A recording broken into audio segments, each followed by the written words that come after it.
Hello दोस्तों, आज के टॉपिक में हम बात करेंगे कि एज ट्रिगरिंग फ्लिप फ्लॉप में कैसे यूज किया जाता है। अब एज ट्रिगरिंग कब यूज किया जाता है? जब आपका क्लॉक साइकिल बहुत सारे समय के लिए अगर ऑन रहता है तो उस समय आपको इस क्लॉक साइकिल का जो ऑन पीरियड है उसको नैरो करना होता है। तो जिसके लिए आप यूज करते हो RC differentiator circuit. RC differentiator circuit में एक रेजिस्टर होता है, एक कैपेसिटर होता है। उसका जो टाइम कांस्टेंट होता है वो लिया जाता है प्रोपेगेशन डिले टाइम से थोड़ा सा कम। तो इसमें जो पल्स विड्थ होता है उसको नैरो किया जाता है एज ट्रिगरिंग में। तो एज ट्रिगरिंग में जब क्लॉक साइकिल का एज आता है, एज मतलब जब क्लॉक साइकिल हाई टू लो होती है या फिर लो टू हाई होती है, उसी समय वो फ्लिप फ्लॉप एक्टिव रहेगा, बाकी पूरे समय के लिए इनएक्टिव रहेगा। तो ऐसे फ्लिप फ्लॉप को बोला जाता है एज ट्रिगर फ्लिप फ्लॉप। अब ये एज ट्रिगरिंग कैसे काम करता है उसके लिए हम लोग देखेंगे आज डी फ्लिप फ्लॉप। उसमें एज ट्रिगरिंग कैसे यूज होता है वो देखते हैं। आप सर्किट डायग्राम में देख सकते हैं कि एक डी फ्लिप फ्लॉप यहाँ पे लिया गया है। डी फ्लिप फ्लॉप में जो इनपुट्स है आर और एस, सेट रिसेट इनपुट, इनको कॉमन किया जाता है थ्रू अ नॉट गेट। तो जिसकी वजह से जो लास्ट स्टेट और जो फॉरबिडन कंडीशन है उसको अवॉइड किया जाता है। तो इसमें ये सिर्फ डाटा स्टोर करने के लिए यूज होता है, तो इसीलिए इसको डाटा फ्लिप फ्लॉप या फिर डी फ्लिप फ्लॉप बोला जाता है।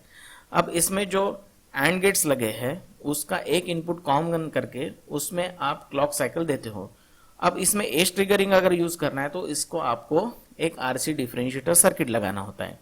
आरसी डिफरेंशिएटर सर्किट क्या करता है? स्क्वायर वेव क्लॉक साइकिल को स्पाइक वेव में कन्वर्ट करता है। अब ये जो स्पाइक्स है उसका जो पॉजिटिव गोइंग स्पाइक है उसी में ये फ्लिप फ्लॉप सिर्फ एक्टिव रहता है।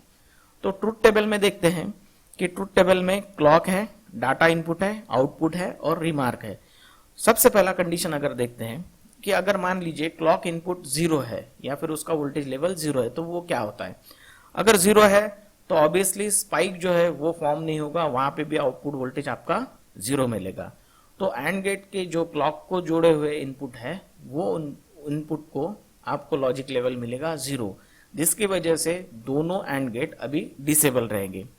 तो सेट रिसेट फ्लिप फ्लॉप में अगर दोनों इनपुट 0 होते हैं तो उस समय कंडीशन आता है लास्ट स्टेट। तो क्लॉक इनपुट अगर आपका 0 है तो डाटा इनपुट कुछ भी रहा तो भी आउटपुट क्या रहेगा? आपका लास्ट स्टेट। ये हो गया पहला कंडीशन।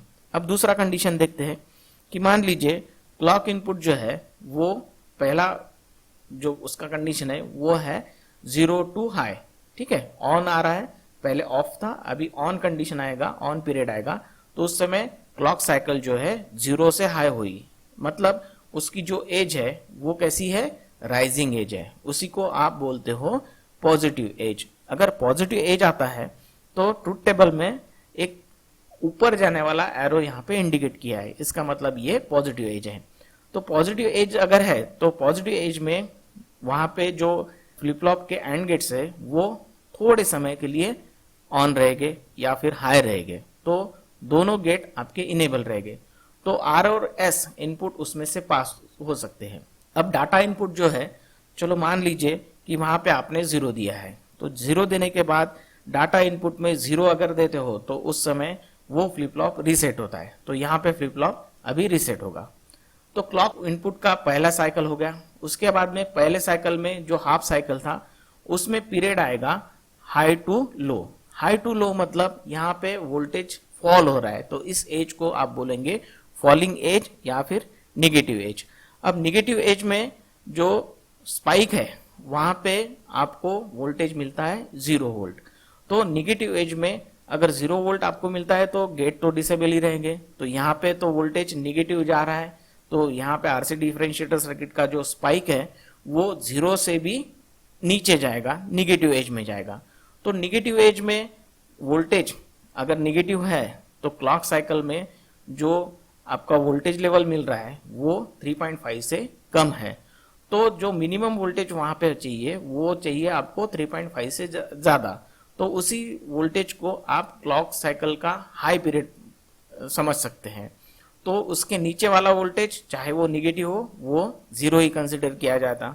तो इसीलिए जो एंड गेट्स है वो अभी डिसेबल रहेंगे।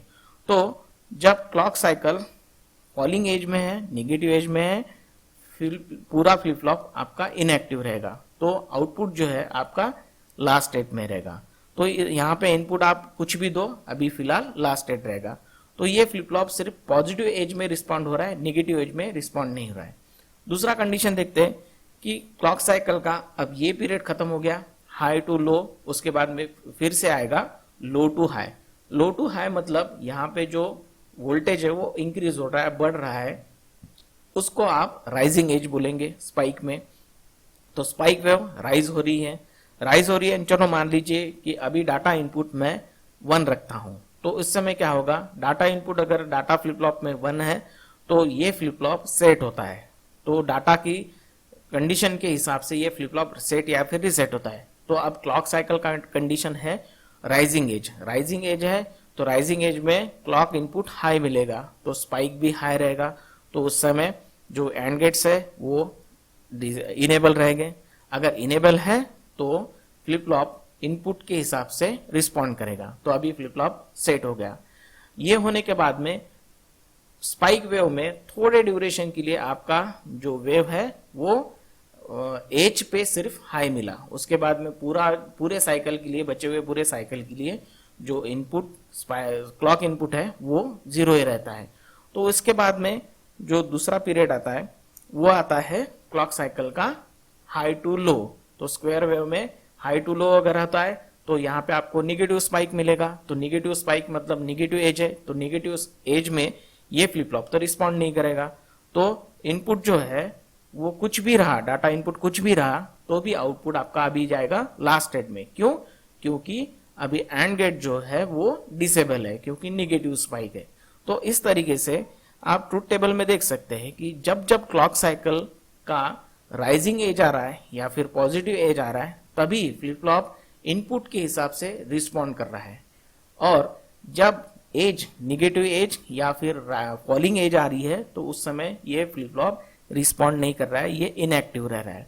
तो इस टाइप से ये फ्लिप फ्लॉप सिर्फ एज पे रिस्पॉन्ड कर रहा है, तो इसीलिए इसको बोला जाता है edge trigger flip flop. Edge triggering आप कोई भी फ्लिप फ्लॉप को लगा सकते हैं, लेकिन एक्सप्लेनेशन में सिंप्लीफिकेशन हो इसलिए यहाँ पे सिर्फ डाटा फ्लिप फ्लॉप को लगाया गया है। तो जैसे ये फ्लिप फ्लॉप हो गया एज ट्रिगर फ्लिप फ्लॉप, जिसमें ये फ्लिप फ्लॉप सिर्फ पॉजिटिव एज में रिस्पॉन्ड कर रहा है।